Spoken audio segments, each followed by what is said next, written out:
A pair of hands in lamplight, a blunt reed pressed into wet clay, a mark like a grain stalk beside 3 downward strokes, 3 measures of barley. He sets the tablet on a shelf beside 50 others. The invention of writing looks exactly like a man doing paperwork. He has no word for what he has just done. Outside that door, tens of thousands of people are going about their lives.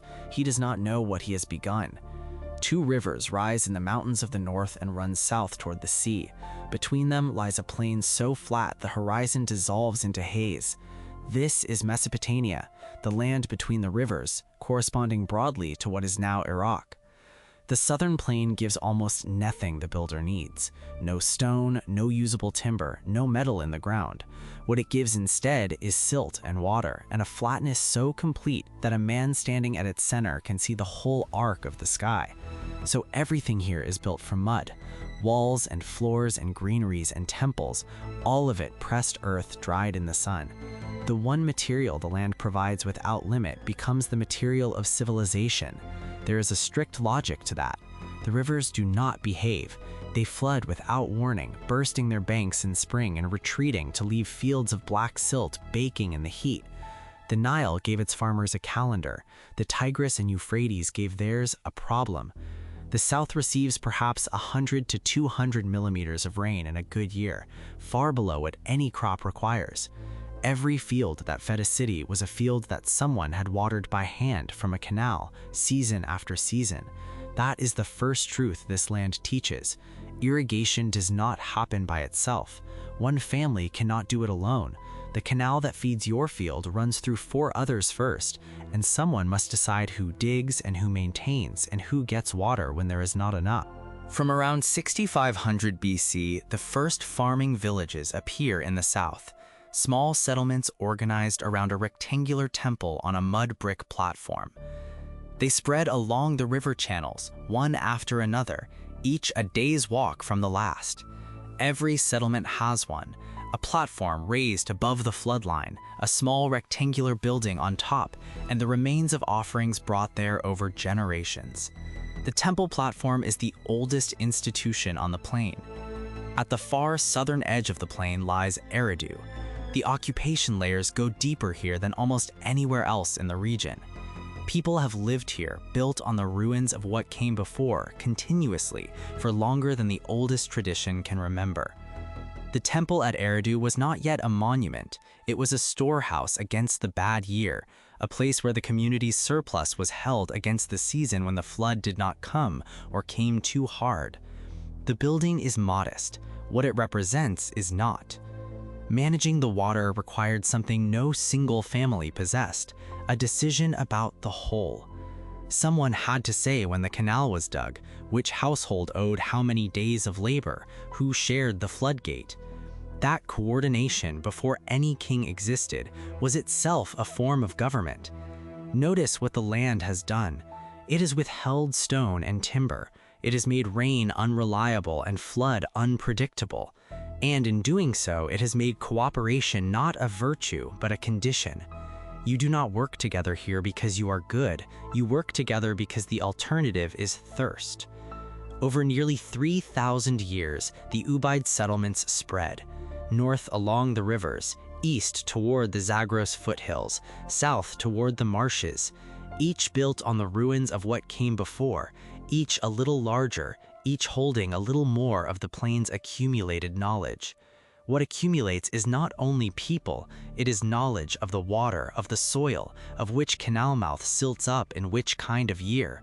That knowledge cannot live in a single mind. It begins to require something more permanent than memory.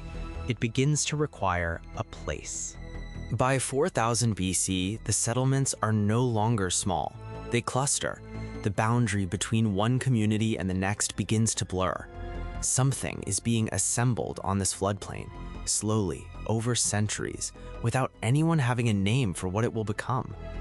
What was being assembled here was not yet visible from the outside. Flat fields, low walls, a platform on the horizon. But the answers this land demanded of its people were answers that had never been given before, and once given, they could not be ungiven. The river plain was assembling, without announcing it, the problem that would require the city. Too many people, too much water to manage, too much green to count, too many seasons of accumulated agreement about who owned what and who owed what to keep in any single head. The flatness does something to those who live on it. A horizon with nothing in it forces a man back toward what is near. What is near is other people, their labor, their claim on the water, their survival bound alongside his. The plain removes the option of going it alone. And so the settlements grew, the canals lengthened, the temple platforms rose higher with each generation that built on top of the last. The agreements multiplied.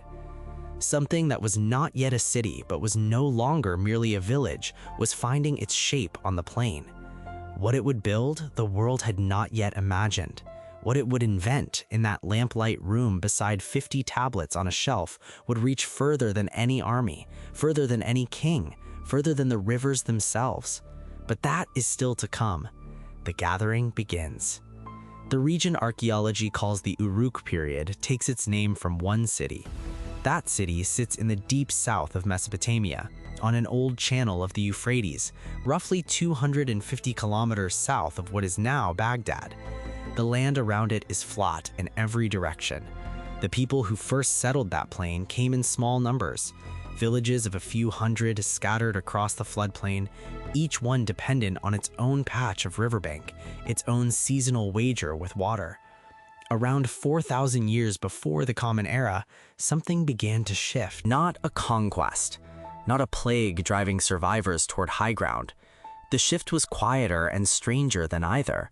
People began, in household after household, season after season, to leave the places their parents had farmed and move toward one particular bend in one particular river. Picture a family at the water's edge before dawn. They are loading a reed boat, bundles of matting, a clay pot, a goat tethered to the stern. On the horizon, where the sky is still dark, there is a smear of smoke. The sound carries before the light does. That smoke is Uruk. They have heard about it the way people hear about things they cannot yet see, in pieces, through traders, through the relatives of relatives. Tens of thousands of people in one place. It sounds impossible. They are going to find out. Archaeology records the pattern clearly. Through the centuries of the Uruk period, smaller settlements across the southern plain thin out and empty. Sites occupied for generations go quiet. The people who lived in them leave. They do not spread outward, they converge. What were they moving toward? Not, in the first instance, grandeur. A city does not announce itself to the people building it. What they were moving toward was water they could count on, a ration of green in a bad year, and walls that meant they did not face the flood alone. Consider what it meant to step ashore inside those walls for the first time. You had lived in a village of 200. Here, the press of people was constant. The smell of livestock and grain and fire and thousands of bodies was unlike anything the open plain had prepared you for. At the center of all of it stood the temple precinct, the institution that organized the rations, that directed the labor, that held the surplus grain against the season that would otherwise starve you. It offered something no single family could manufacture for itself, a system. A guarantee. Canals made it possible. Irrigation channels cut out from the riverbank into the plain, extending productive land far beyond what the natural flood could reach. But canals require tending, dredging silt in the dry season, shoring banks before the flood, redirecting water across fields that belong to people who do not know each other. No single village could sustain that. The coordination required was beyond the reach of a few dozen families acting alone, calling on the same neighbors season after season, asking them to repair someone else's bank, to share water with someone else's field. The city made it possible to ask that of strangers. Hundreds of men with baskets and digging sticks, moving earth through the heat of the dry season, guided by someone who knew which cut would bring water to which field and in what order. The labor was seasonal, coordinated, shared across people who owed each other nothing beyond the canal itself. By 3,500 years before the Common Era, Uruk covered at least 250 hectares. Put that against the villages it had absorbed, most of them a fraction of a hectare, and you begin to sense the scale of what was gathering on this flat plain, the largest known settlement on Earth. Not large by the measure of later cities, not a Rome or a Baghdad, but nothing on the face of the planet could compare to it in its own time. To arrive by river and see its skyline was to see something that had not existed before. Think of the noise alone. A village has the sounds of maybe 200 people, their animals, their fires. A city of tens of thousands has a register entirely its own. The grind of grain, the cry of a market, the knock of brick on brick from a building site that does not stop. The family with the reed boat pulls up to a landing where other boats are already tied. There are people here who do not speak their dialect, who have come from settlements a week's walk south and a week's walk north. They have arrived at a place where the familiar ends. None of them decided to build a city. That is perhaps the strangest thing about what happened here. There was no founding, no decree, no moment when someone called it begun. There were only choices, thousands of them, each one small, each one rational, each one contributing to something none of the choosers could see. The village they left behind would fill with weeds within a generation. The fields would lie fallow, the irrigation cuts would silt over, the mud brick walls would soften and return to ground. The people who built them would be somewhere else, building something they had no name for yet. The city did not reach out to them. It did not send soldiers or officials to compel the move. The pull was the pull of the granary, of the canal water arriving in a dry year, of the walls and the noise that said, "Here is where the living is being done." Something was accumulating in that density that no one could have planned. When enough people live together in one place, they generate problems that require new solutions, and new solutions require new tools. The city was already building the conditions for things it could not yet imagine. We have already seen one of them. The choice to move was made by a father loading a goat onto a reed boat before dawn, repeated by his neighbors and by the neighbors of his neighbors across 500 years of seasons. That is how cities happen. Not by design, by the gravity of what they already are. The city built 2 houses for heaven. Both held the harvest. By the time the man with the reed tablet pressed his mark into wet clay, Uruk had already been building for centuries. Not the low mud houses of the earliest settlers. Something else was rising at the center of the plain. Something meant to be seen. Uruk held 2 sacred precincts at its heart, each serving a different heaven. The Enna, dedicated to the goddess Inanna, lay in the south. To the northwest rose the great raised platform of the Anu ziggurat, built for the god of the open sky above. The Anu ziggurat was not a building in any ordinary sense. It was a mountain made by hand. The flat plain had no hills, no ridge, no natural elevation of any kind, so the city built one. Platform upon platform, terrace upon terrace, rising above every roofline in every direction. At its summit sat the White Temple. Its exterior walls were finished in white lime plaster, and on the Mesopotamian plain, white lime plaster does one thing above all others. On a clear morning, it catches the sun while the city below is still in shadow. It becomes a lantern on the edge of heaven. A priest climbs the steps before sunrise. They are steep and the stones still cold from the night. The city below breathes in the way that tens of thousands of people breathe before the day has properly begun, a low hum of occupation. He reaches the top. The White Temple lights. From up here, the irrigation canals catch the early light like threads of silver running through the dark barley. The city spreads in every direction, low and brown and alive. The plain extends to the horizon. There is nothing else. Nothing on earth stands this high. A traveler approaching Uruk from any point on that plain would have seen it first as a white point of light, catching the sun before the city itself resolved into shape. The ziggurat was a landmark in the oldest sense, a place you could fix your bearing on from a full day's walk away. The priest descends. The sun clears the horizon and the city fills with sound. Below the steps of the ziggurat, the granary workers are already moving, hauling sacks of barley across a wide courtyard.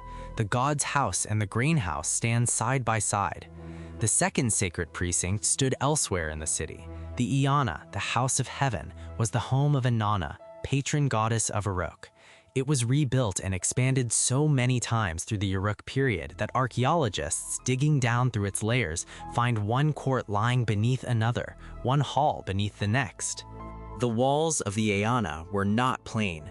Thousands of small fired clay cones, each no longer than a finger, were pressed tip first into mud plaster and patterns of chevrons, diamonds, and lozenges in red and black and white. They built their decoration the same way they built everything else. Inanna was not a gentle goddess. She held love and desire in one hand and warfare and death in the other. Uruk had chosen her as its patron not despite this pairing, but because of it. The city that organized the harvest also organized the army. The same institution administered both. The temple was the city's economic center. It held the granaries. It ran the workshops where weavers made cloth and potters produced vessels by the thousands. It fed those workers, kept their accounts, and directed the surplus that made Uruk more than a collection of households scratching at the soil. Consider a particular bowl. Plain, slightly lopsided, fired at low heat and pressed from a mold. Archaeologists have pulled them from the ground by the tens of thousands, at Uruk and at dozens of sites across the Near East where Uruk's reach extended. The bowl held a ration of barley. Each worker received a measure of barley, a measure of beer. The system tracked it. The beveled-rimmed bowl was not a work of craft. It was a unit of measurement pressed in clay, a container designed not to be beautiful, but to be identical, made fast, made in quantity, and discarded. The same bowl turns up across the archaeological record of the ancient Near East, from southern Mesopotamia north toward Anatolia and east toward what is now Iran. Dozens of sites where the Uruk system carried its methods and its accounting far beyond the city that invented them. Here is the thing the Iana makes visible, once you look at it long enough. The granary stood inside the temple precinct. The ration system ran through the same institution that organized the rituals. The sacred and the administrative were not yet two different things. They were one. The Iana grew across generations. A limestone temple, a pillar hall fronted with columns encrusted in cone mosaics, a great court wide enough to hold a crowd. Each phase of building larger than the one before, as if the city measured itself not in years, but in the weight of what it could organize. Inanna's festival brought the city together in a single act. Farmers brought grain, priests administered the offering, workers received their share, the goddess received her portion. The city turned the wheel once more.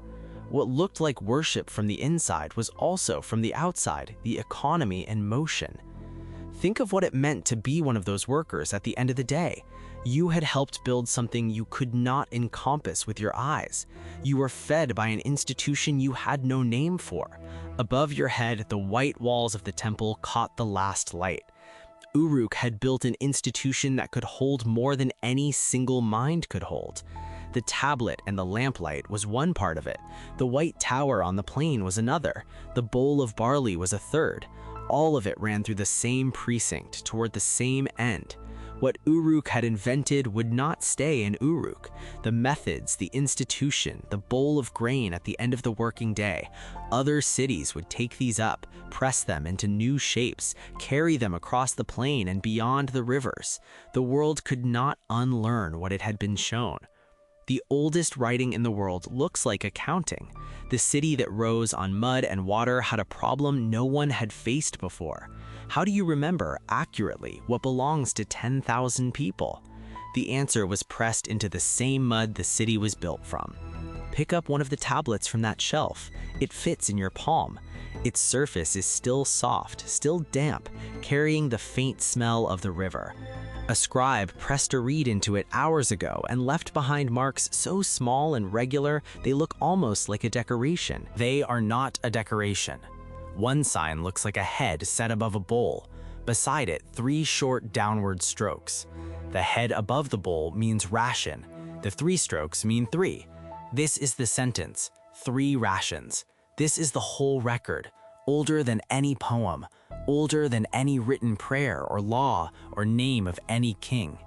The scribes of Uruk were not writing stories.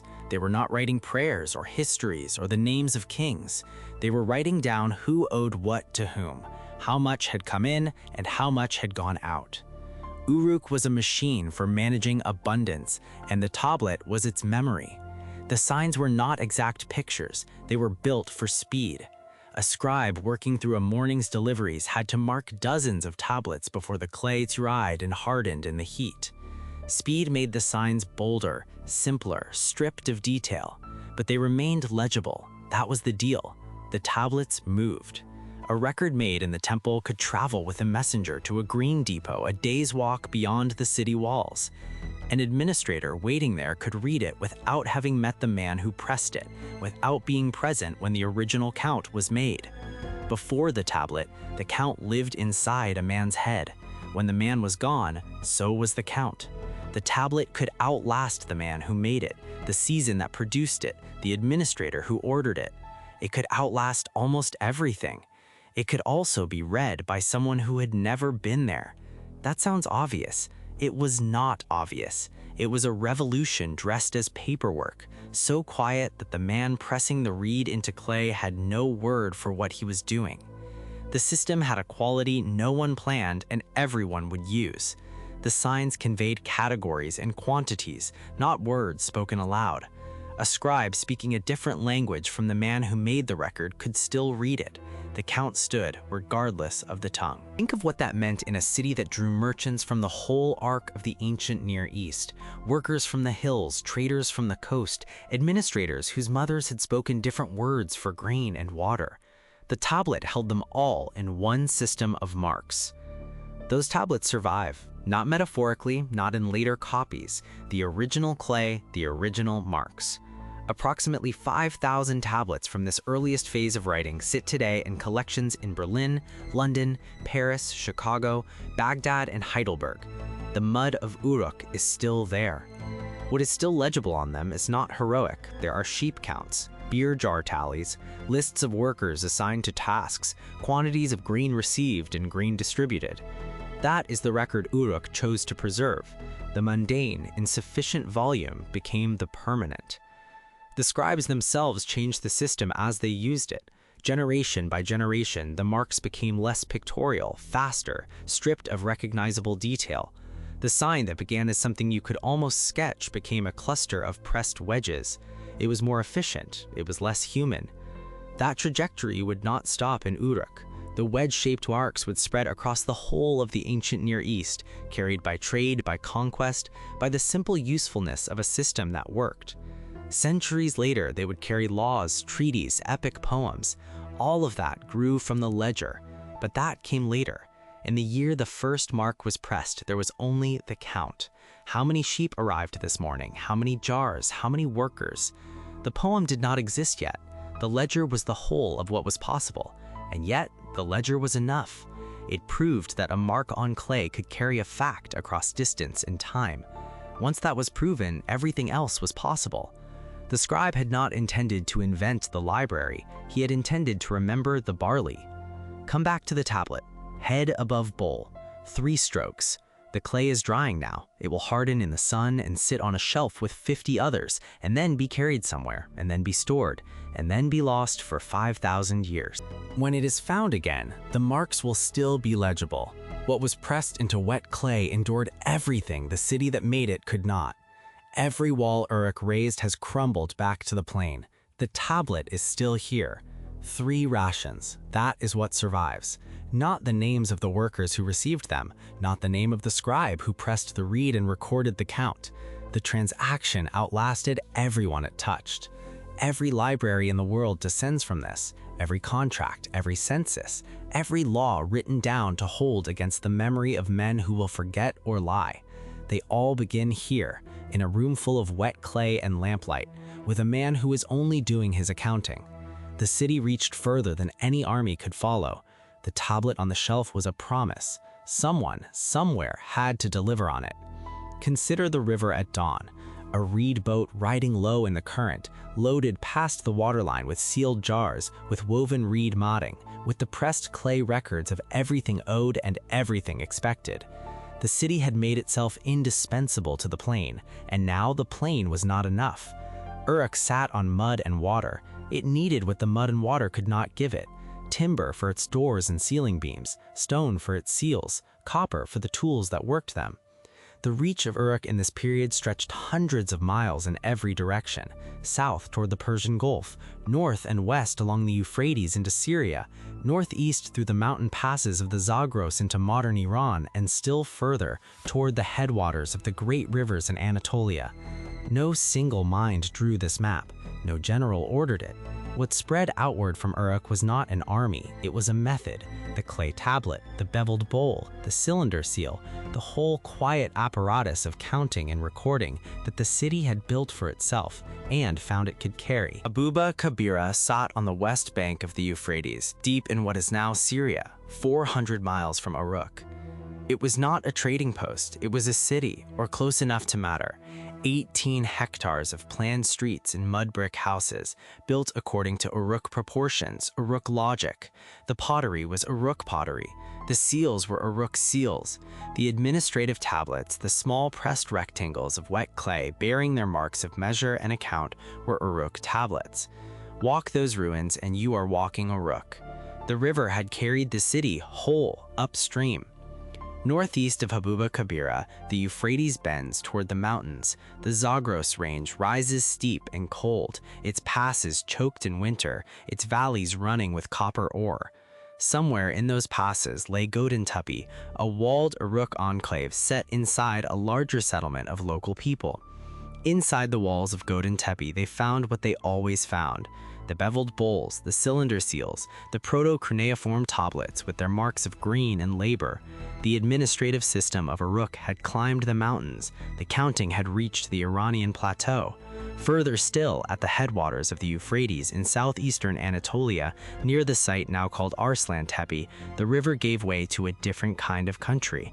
Cooler air, limestone ridges, the smell of pine. This was the route through which copper and silver came south. The Taurus Mountains held metal in their bones. The people who knew how to find it and move it were not from Uruk, but the goods that passed through carried Uruk's marks, and Uruk's counting systems shadowed the trade wherever the goods went. And there was Tel Brak in the dry plains of northeastern Syria, a major settlement long before Uruk's influence arrived. When the archaeologists reached the layers of contact, they found what they had not expected: thousands of small alabaster figurines, each one cut with two large, staring eyes. Thousands of them, piled at a single site. What they meant, who made them, what purpose they served in the life of the people who gathered them there, the record does not say. They are called eye idols. They stare with no expression that any language has a word for. Consider what the city required and where it had to go. Cedar and fir from the Lebanese ranges and the Taurus slopes, copper and tin from the Zagros mountains, and lapis lazuli, the deep blue stone prized above almost everything, making its way from Badakhshan and modern Afghanistan. Lapis lazuli traveled more than 2,000 miles to reach Uruk. 2,000 miles of mountain and desert and river crossing, passing from hand to hand, each transfer a transaction, each transaction requiring a record, the record requiring a seal, the seal requiring a cutter, the cutter requiring copper. The supply chain was not an act of conquest, it was an act of appetite. The city had grown too large and too complex to feed itself from the plain alone. It needed the mountains, it needed the forest, it needed the ore in the ground 2 ranges away. What Uruk sent out in return was not soldiers, it sent its way of doing things. The bowl that measured a worker's ration, the tablet that confirmed a debt, the seal that certified a transaction. Organization traveled upstream, stone and timber and metal came back down. Dependency and ambition ran in the same channel. The city's hunger for what it lacked was as powerful as any skill it possessed. It had solved the problem of counting, it had not solved the problem of distance. So it reached. Around 3100 BC, the reach contracted, not slowly and not gently. Across the area where Uruk's presence had established itself, the pattern broke. Habuba Kabira was abandoned, the enclave at Godin Tepe shrank, the far settlements went quiet. They did not fall to an invader, they were simply left. And where Uruk's system had taken hold, the local patterns reasserted themselves. Different pottery, different seals, different ways of counting and recording. The world that Uruk had organized along its own lines reorganized itself along older ones. What remained was not the outposts. What remained was the knowledge that the outposts had required, that a city could reach beyond its walls, that a system of marks on clay could function hundreds of miles from the hand that invented it, that organization, once learned, did not stay home. The boats stopped coming. The counts stopped. The wet clay hardened and cracked on its shelf. But the plain at the center of the world had already learned what it needed.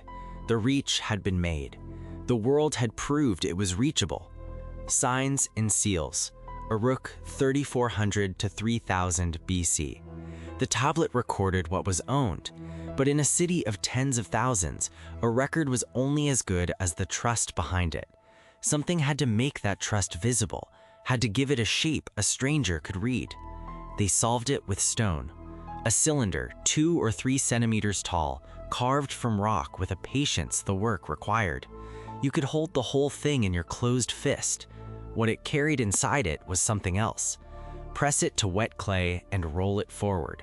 What emerges is a continuous image, unbroken, as if the stone had always contained a world waiting to be unrolled. The carving is the negative, the clay is the truth. On one seal, the priest king is hunting. He draws the bow. A lion falls. He stands over it. The moment is compressed into 3 centimeters of carved stone, and it will survive longer than any account written in that century. The priest king appears on these seals again and again, at the hunt, at the offering, at the gate of the temple.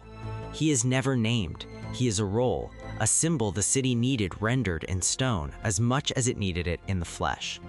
Power had learned to represent itself. Other seals carry herds of cattle moving in procession, boats riding the current of the rivers, figures bearing offerings at temple gateways. They are not decorative. They are a vocabulary repeated across the city wherever things needed to be marked as owned, accounted for, authorized. A temple official presses a seal to the fastening of a storeroom door. The image bites into the clay. He walks away. If that impression is broken when he returns, the record will tell him who knew and who should have. The city had grown past the point where every face was known. You could not run a civilization on recognition alone.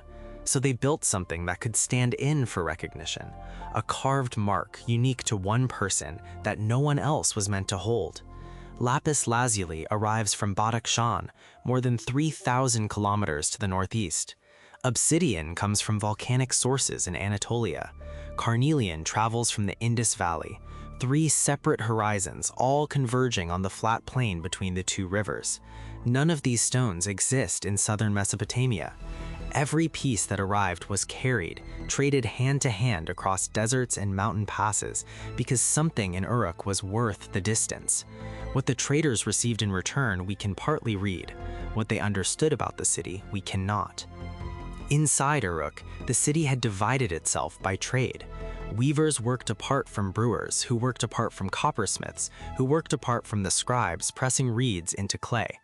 Each received standardized rations from the temple, grain, oil, the same measure, the same accountability. The tablets recorded it all. So many measures of barley for the weaver, so many for the brewer. The exchange was not informal, not customary, not a favor. It was inscribed. The city ran on the premise that what was agreed would be witnessed, and what was witnessed would hold. Sometime around 3,500 years before the Common Era, a potter in the south set clay on a spinning disc. The disc turned. The clay centered itself. What rose from his hands was rounder, truer, faster to make than anything the generation before had known. Combined with molds for standardized bowls, the wheel allowed ceramic production on a scale the city had never managed by hand. The same form repeated hundreds of times, identical enough to stack, to count, to fill with rations and seal and ship. The bowl became infrastructure. In the smith's quarter, men were pouring liquid copper into clay molds. This was not experiment, it was controlled practice, repeated work, a technology already mastered and applied, the right heat, the right pour, the right form waiting to receive it. Metal followed the same logic as clay. Every one of these people, the weaver, the brewer, the potter, the smith, the scribe, was legible to the system. Each had a place in a ledger, a ration allotted, a mark by which the temple knew them. The seal was the visible tip of that knowing. Think about what that required. You are a stranger in a city where most faces are unfamiliar. You cannot verify a claim by asking the neighbors. You accept the seal because the city has agreed that the mark means what it says. The sign stands in for the person. The city runs on that. This was the deeper work Uruk was doing. The scribes had made thought permanent. The potters had made form repeatable. The smiths had made material controllable. Abstraction was no longer kept inside the temple. It was pressed into the door fastening, the storage jar, the wrist of any man who owned a seal. Beyond the city walls, this was spreading.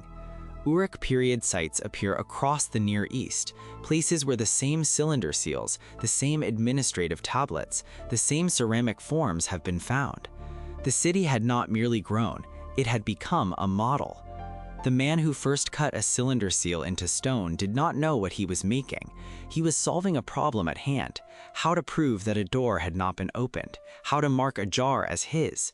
He was not thinking about civilization, and yet the impression remained in the clay after he walked away. The image he had carved, the hunt, the cattle, the ritual at the gate remained, not as memory, not as art, as evidence. A world had learned to leave marks that would outlast the hand that made them. The city that kept count also learned to carve. The tablets kept the count, the granary walls kept the grain, but a city does not hold itself together on numbers alone, and Uruk knew this, or arrived at it, the way all large accumulations of human beings eventually must. It needed something to look at. There is a vessel, carved from pale alabaster, standing close to a meter tall, found in the ruins of Uruk. The stone is not from this plane. It came from hills to the north or east, traded down to a city that had none of its own. The carver began at the base, simple waves cut into the stone, water, the source. From the water, a band of plants rises, grain stalks and reeds, the two things the plane provides without asking. Rendered in their natural order, rooted below, reaching up. Above the plants, a second register. Alternating sheep and rams move in procession, their carved bodies compact and identical, an endless repeating rhythm. These are the animals that fed the city, clothed it, whose wool and milk and meat had filled the ledgers in that temple room. And then the third register, and you stop. A line of human figures bearing offerings, moving toward a gateway. They carry vessels, bundles, heaped bowls. Every figure moves in the same direction with the same intent. They have always been moving in one direction. At the gateway stands a figure. Scholars read the placement and the posture and have called her Inanna, the goddess, or possibly a goddess or a high priestess serving one. No inscription carved anywhere on this stone tells us which. The stone holds that answer to itself. But what the carving says beyond any identity is this: the world has a structure. Water below, then growing things, then the animals that eat them, then people, then something above people that receives what the people bring. That structure could be held in stone. This is the first continuous narrative relief sculpture we know of. Not a symbol, not a single isolated figure, but a story told in sequence, scene unfolding from scene, in carved stone for whoever stood before it and looked. The alabaster came from distant hills. The marble used for the head that came later was equally foreign. Trade routes ran north and east from Uruk, bringing materials the flat plain refused to provide, returning to the highlands whatever Uruk had to offer. The vase itself is not simply an object of art, it is evidence. It tells you that when the carver sat down to work, a network of exchange already existed sophisticated enough to move stone across hundreds of miles to a city on a flat plain. There is another figure who appears across the art of this period. He hunts lions, he leads processions, he stands at temple gates presenting offerings. Scholars call him the priest king because the images seem to demand a name for whoever stands where power and the sacred meet. No text names him. Then there's the face, a head carved from white marble, small enough to hold in cupped hands, perhaps 20 centimeters tall. The hollows in the face once held inlaid eyes. The hair was attached separately. Both are gone. What remains still looks outward. The Warka head, white marble, approximately 3100 to 3000 BC, possibly a goddess, possibly a high priestess. No text identifies her. The hollow sockets face forward. This is among the oldest surviving works of monumental carved portraiture in human history. The eyes it was given were not these empty hollows. They were inlaid, hard stone or shell set into the marble, material that catches lamplight and returns it. In the interior of a temple, this face was not inert. It was looking at you, and you knew it. It was made for darkness, made to be encountered from inside a sanctuary, not displayed in open air. A person entering that space would look up, and the face would already be there, ahead of them, with its inlaid gaze fixed and waiting. Stand before it now in a museum case under gallery lights, and the context is entirely gone. No lamplight, no incense, no sanctuary walls pressing close, and still the face commands the space. The hollow sockets look outward into whatever room they happen to be in. They have been doing that for 5,000 years. Art and authority arrived in Uruk together. The city that organized grain and labor and water also understood, almost in the same breath, that power needed a visible form, and so it carved one in stone it had carried from far away and placed it at the center of everything it believed. The ledger and the face. Both were ways of holding something larger than any one person's memory. One kept the count in clay, the other kept the image in stone. Between them, they were doing something no single human mind could sustain alone. They were thinking for the city. Both objects survived the slow burial that saved them from the centuries. They came out of the ground intact, the vase with its 3 carved registers still telling their story, the head with its hollow eyes still facing forward. Thousands of years of silt had preserved what the city itself could not. In April 2003, during the war that took the country apart, the Uruk Museum in Baghdad was looted. The Warka vase was taken. The Warka head was taken. They were among the oldest objects in human custody, 5,000 years of survived catastrophe, gone in hours. The vase came back in June. It came back in pieces, broken during whatever happened to it in the interval. The head came back in September. For the weeks between, no one knew where they were. The oldest continuous narrative in stone had spent time in the back of a truck during a war. The stone outlasted the temple. It outlasted the city and the empire and every language those people ever spoke. 5,000 years is a long time to survive. It still took 1 week to nearly end it. Around 3100 BC, the colonies fell silent. For a century or more, Uruk's reach had extended far beyond the southern plain. Along the Euphrates and into the eastern highlands, settlements had risen that carried the city's methods with them, its counting marks, its cylinder seals, its way of organizing a warehouse. The network had been real. From Uruk's southern core, that reach had stretched north along the river's course and east into the highlands beyond the Tigris. Hundreds of miles of difficult terrain, connected by the trade of obsidian and timber and metal for grain and cloth and manufactured goods from the south. Abuba Kabira sat above the Euphrates on a high ground overlooking the bend of the river. It had been planned: streets, warehouses near the water, architecture built in the style of the south. You would have recognized it immediately if you had grown up walking Uruk's avenues. Inside those warehouses were tablets, not the tablets of a city that had grown gradually into record-keeping, but tablets introduced deliberately from the beginning because the administrators who designed Abuba Kabira knew that a settlement this far from Uruk could only function if it counted everything. Then something changed. We do not know what. No battle scar sits in the archaeology of Habuba Kabira. No fire layer sweeping through the streets all at once. The houses began to empty, slowly it appears, and those who left did not leave records of why. Picture it at the end, the hearths cold, grain jars tilted against a wall no one has come to fill. Tablets stacked on their shelf, the last transaction still legible in the clay, waiting for a reader who did not come back. Grass pushing up between the paving stones. Habuba Kabira was not alone in this. Across the northern and eastern colonies, the pattern repeated. Site after site, the material markers of Uruk's presence stopped appearing in the ground. The network that had connected the southern plain to distant highlands contracted and the edges went dark. Scholars have proposed drought pressing down on the north, the gradual breakdown of trade routes that made the colonies viable, resistance from local populations who had grown tired of the southern system. They have proposed internal changes within Uruk itself. No single explanation has been established. The record does not confess. What is clear is that around 3100 BC, within what appears to have been a short span of time, the expansion ended. A century or more of southern influence moving outward across difficult terrain simply stopped.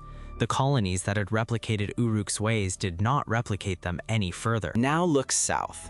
Uruk itself was still there. The temples were maintained, rebuilt where the old walls had worn, refaced in new courses of brick. The priests still organized the harvests. The clerks were still pressing reeds into wet clay. The city had not collapsed, it had contracted. The arm had pulled back. What remained was the hand, still working, still counting, still building walls of mud brick above the southern plain. The system that had organized a network hundreds of miles across now organized the streets it could see from its own gates. And the writing continued. In the period that followed the expansion, the clay tablets of the south kept being made. The signs on them shifted, their forms evolving, some growing more abstract, some combining into new configurations. The technology was alive and it was not standing still. More than that, tablets began appearing at other cities of the southern plain, at Ur, at the site scholars now call Jemdet Nasser. Local administrators at these places had taken the reed and the clay and decided they did not need Uruk's permission to count their own grain. Far to the west, beyond the Sinai, the influence Uruk had cast into Egypt during its years of expansion was already fading. Mesopotamian cylinder seals had appeared along the Nile. Certain building details had arrived. Then Egypt turned its face away and toward its own river. The Egyptians built a script of their own. They drew on their own images, the falcon, the seated figure, the eye, the ripple of water, forms rooted in what the Nile Valley saw around it. The idea that marks could carry meaning had crossed a desert. The marks themselves changed entirely. On the southern plain, the world was reorganizing. The network with Uruk at its center was giving way to something else, a landscape of cities, each pressing its own clay and its own style, each accumulating its own patron god, its own king, its own version of the count. Each of those cities now held what Uruk had once held alone, a body of administrators who could think across time, who could bind one season's harvest to the next winter's debt, who could hold more in clay than any single mind could hold in memory. Uruk had taught them how. That is the thing about an idea that works. You cannot confiscate it. The expansion had carried the tablet and reed to distant places, and those places had watched and learned, and when the administrators of Uruk withdrew, the knowledge did not withdraw with them. It was already somewhere else. Back in Uruk and the lamplight of the Ayanna precinct, a clerk was still pressing a reed into wet clay. 3 measures of barley. He set the tablet on the shelf.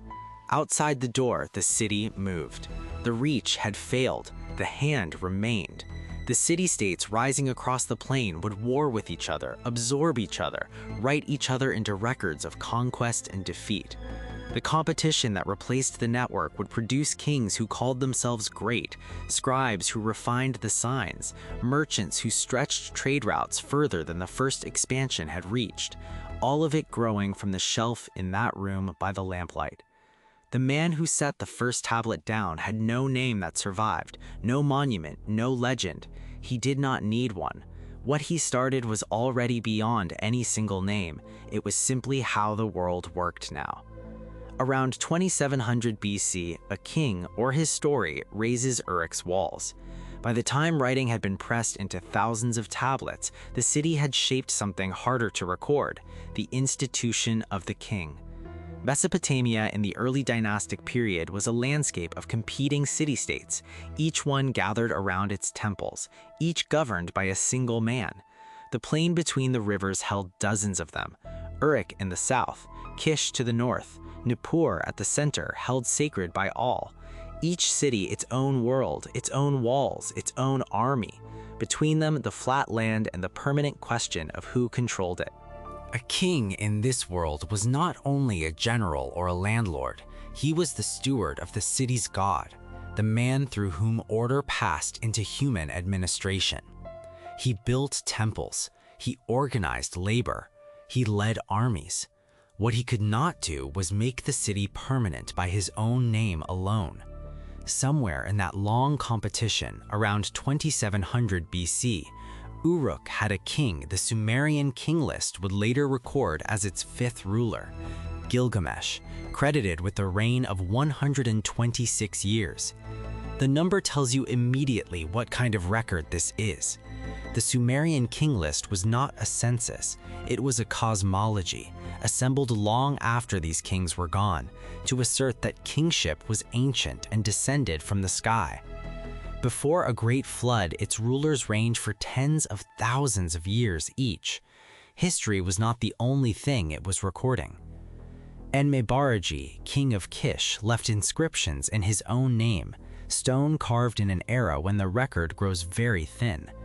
The literary texts place him as a near contemporary of Gilgamesh and describe a conflict between Uruk and Kish, two cities competing for the flat land between them. A poem called Gilgamesh and Aga describes that confrontation. Aga, son of Enmebaragi, sends a delegation to Uruk demanding submission. Gilgamesh refuses. The city is besieged. What is remarkable is not the siege, which is ordinary enough in this world, but that Uruk holds, and that the story is worth telling at all. Walk the wall at dusk. 9 kilometers of mud brick rising in the last light, semicircular towers repeating into the distance, the plain beyond going flat and dark.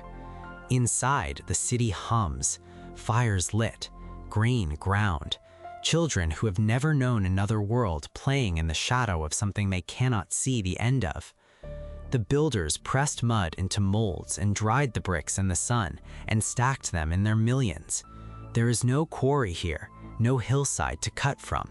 What Uruk had was labor and a plan and a king, or the story of a king, to hold them together. What we cannot say is whether the hands that ordered this building belonged to a man named Gilgamesh. No inscription confirmed in his own time places him here. He is Uruk's most powerful story about itself, the name the city chose when it needed to explain what it had become. That is not nothing. He appears in later images as a man of impossible proportions, gripping lions by the throat, staring forward with eyes that have seen the end of the world and come back. 2/3 divine and 1/3 mortal, the texts say, a way of saying more than ordinary. Not enough to escape death. The poem gives him a companion, Enkidu, a wild man drawn in from the margins of the world, knowing nothing of cities. They fight when they meet. Then they are bound to each other by something the poem struggles to name. Together they make their reputations. Then Enkidu dies. Gilgamesh has never considered his own death. He has been a king, accustomed to ordering the world, but the death of the one man who was his equal breaks something open in him. He leaves Uruk. He walks into the wilderness. He seeks the one man said to have survived death itself. He finds him at last. The survivor of the great flood, the one man granted life without end, gives him a plant that grows at the bottom of the sea. Gilgamesh dives for it. He brings it up. On the journey home, a serpent steals it while he sleeps. That is the end of the quest. He has nothing. He goes home to Uruk. The poem does not end on the road. In grief, in the empty-handed return, it ends at the walls. The narrator tells a traveler to climb them, to walk along the top, to look at what was built. 3,000 years after it was composed, the instruction still holds. The walls are still there.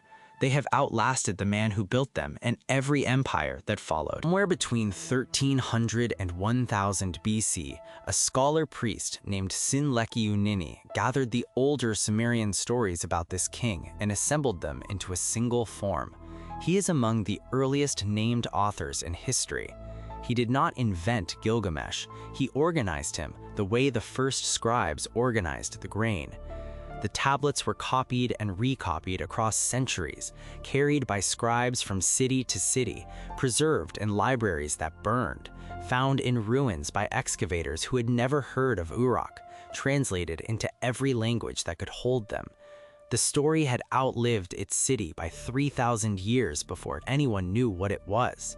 A king, or the story of a king, arrived at the same truth the first scribes had pressed into clay. The city outlasts the king. The walls he built, or was said to have built, were his answer to his friend's death, to his own, to the question of what endures. Stand at the wall again. The plain is dark. The city behind you is lit. Whatever name the stories attach to the king who raised this thing, the wall does not care. The mud brick holds, and the story pressed inside it is still, after 5,000 years, being read. The wall is the monument, not the palace, not the king's name carved in stone, but the thing that sheltered the people who outlived him. Gilgamesh, in the poem's oldest form, understood that, or the city that told his story understood it, which is, in the end, the same thing. Persian cavalry rode the road outside Uruk's walls. A new language entered the administrative records. New officials sat in the governor's house. But when the Persian administration looked at what Uruk had built, at its priests, its schools, its calendars running unbroken through empire after empire, it made a practical decision. It let them continue. In the scribal schools of Achaemenid Uruk, men tracked the movements of the stars with a precision the Western world would not match for centuries. They recorded the rising of planets, the return of eclipses, the intervals of lunar cycles. The city had been teaching scribes to do this for 2,000 years. The clay tablets from this period show no sign of a tradition in decline. Mathematical texts, ritual calendars, astronomical tables computed with the accumulated knowledge of 100 generations. The Persian Empire was vast and new. Uruk was ancient and specific. Neither fact diminished the other. Consider what had happened in the 2,000 years since a man at lamplight had pressed a reed into wet clay. Sargon had come and gone. Ur had risen and fallen. Babylon had risen twice. Persia had arrived. The names of rulers cycled through the records like seasons. The precinct had not moved. Every king who absorbed Uruk looked at the city's temples and made the same choice, not to abolish what he found, but to advertise his investment in it. He rebuilt the altars, he funded the festivals, he put his name on the walls. Conquerors, repeatedly and without exception, became patrons. The tablets kept multiplying on the shelves. Astronomical calculations, ritual texts, the accumulated record of the sky and the seasons were flowing quietly into the wider world through every empire that passed over the city, the way a river carries silt without noticing what it carries. The deepest inheritance was still ahead. The empire changes hands. The scribe still watches the sky. In the year 331 BC, Alexander of Macedon destroyed the Persian army at Gaugamela, and the world reorganized itself. Uruk, which had known Akkadian kings and Assyrian governors and Persian overlords, now fell into the orbit of a young man from the north who read Homer and dreamed in Greek. After Alexander's death, his generals divided the known world. Uruk passed to Seleucus, and the Seleucid Empire stretched from the Aegean to the borders of India, with Mesopotamia at its center, an ancient land inside a new political skin. By the Seleucid period, Uruk was smaller than it had been at its height. The great walls still stood in places, but the city inside them had contracted, the way a fire that has burned through the night burns low toward dawn without going out. And yet the temple was rebuilt. The Seleucid period saw the construction of the Bit Resh, a great new house for the sky god Anu, raised on ground that had held temples for 2,000 years. The rulers changed, the ritual address did not. A cuneiform foundation text from the Bit Resh records the name of the official who oversaw the work. He carried two names, one Babylonian, one Greek. One city had given him language, another had given him rule. He used both and pressed the old script into clay to mark what he had built. Inside the temple precincts, in the years when Seleucid kings sat on a throne in a city that had not yet been built when Uruk was already old, a scribe settles before a fresh tablet. He knows the Greek alphabet. He knows it the way a man knows a language he uses in the market. For the stars, he takes up the reed and presses cuneiform into wet clay. The marks are the same marks that priests in this precinct pressed 3,000 years before him. He writes a planetary position, a lunar eclipse, a date. The official language of his world is Greek. He does not use it here. What he is doing has been done here in this city for centuries, the systematic recording of the sky. Night after night, the astronomers of Uruk watched the planets move and wrote down what they saw, not myth, observation, position. The numbers on these tablets are real numbers, checked against the sky.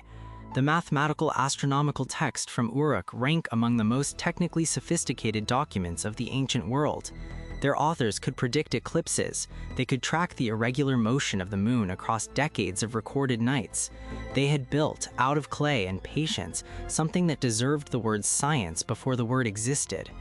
The astronomical diaries from Uruk and the broader Babylonian tradition form one of the longest continuous observational records in the history of science, spanning several centuries of nightly skywatching. Written in the script Uruk invented, in the language Uruk kept, by men whose professional ancestors reached back to the very first city. By the 2nd century BC, the Parthians had swept from the Iranian plateau and taken Mesopotamia from the Seleucids. Uruk passed into their hands, one more transfer of sovereignty over a city that had already outlasted empires the Parthians had never heard of. Somewhere in the 1st century of the Common Era, a scribe in Uruk sat down with a reed and a tablet for the last time. We do not know his name. We do not know what he recorded. The last known cuneiform tablet from Uruk dates to around 79 or 80 AD. Then, nothing. Around the same years, the last cuneiform tablet from anywhere in Mesopotamia was pressed into clay, a tradition that had begun at Uruk around 3300 BC that had carried 3,000 years of human thought across dynasties and conquests, and the collapse of whole worlds simply stopped. Not destroyed, not suppressed, stopped. There was no ceremony. No scholar rose to make a speech. No king ordered the last tablet sealed and preserved. There was only a last instance, the way there is always a last instance of a thing, and no one standing close enough to it to know that is what it was. Uruk did not die with its writing. People lived there through the Parthian years and through the Sassanid Empire that rose in the 3rd century AD and ruled Mesopotamia for 4 more centuries. The clay buildings were still inhabited. The old streets still carried foot traffic. The tablets in the ground were already becoming archaeology. In the 7th century, Arab armies swept across Mesopotamia in a campaign that took the land in less than a generation. The Sassanid Empire collapsed. Uruk, ancient beyond any name the new rulers gave the plain, passed quietly from one world into another. Sometime in the 8th century, the last inhabitants left. There was no sock, no fire recorded in the texts. People simply stopped living there, drifting to other settlements the way populations always drift when a place can no longer hold them. The oldest city in the world became a mound. The clay walls dissolved back into the earth. The temples became hills. Sand drifted over the courtyards where grain had been weighed and the sky had been red. The people of the region called the place Warka. They had no record of what lay beneath their feet. In 1912, a team of German archaeologists arrived at the mounds of Warka and began to dig. They found walls, statues, and tens of thousands of clay tablets bearing marks that no living person could read. Uruk had kept its records. The world had simply forgotten how to open them. The excavations have continued, interrupted by wars and political instability for more than a century. The site faces rising groundwater, illegal looting, the accumulated pressure of conflicts that have little to do with the ancient city and everything to do with the land that now lies above it. Think of what we have inherited without knowing its address. Every time a number is set beside a name, every time a contract is written and witnessed, the chain runs back to a room in the oldest city, a pair of hands, a reed, wet clay. The city did not survive. Its proof did. If Uruk's story caught you, subscribe and tell us which civilization you want us to trace next. We are just beginning.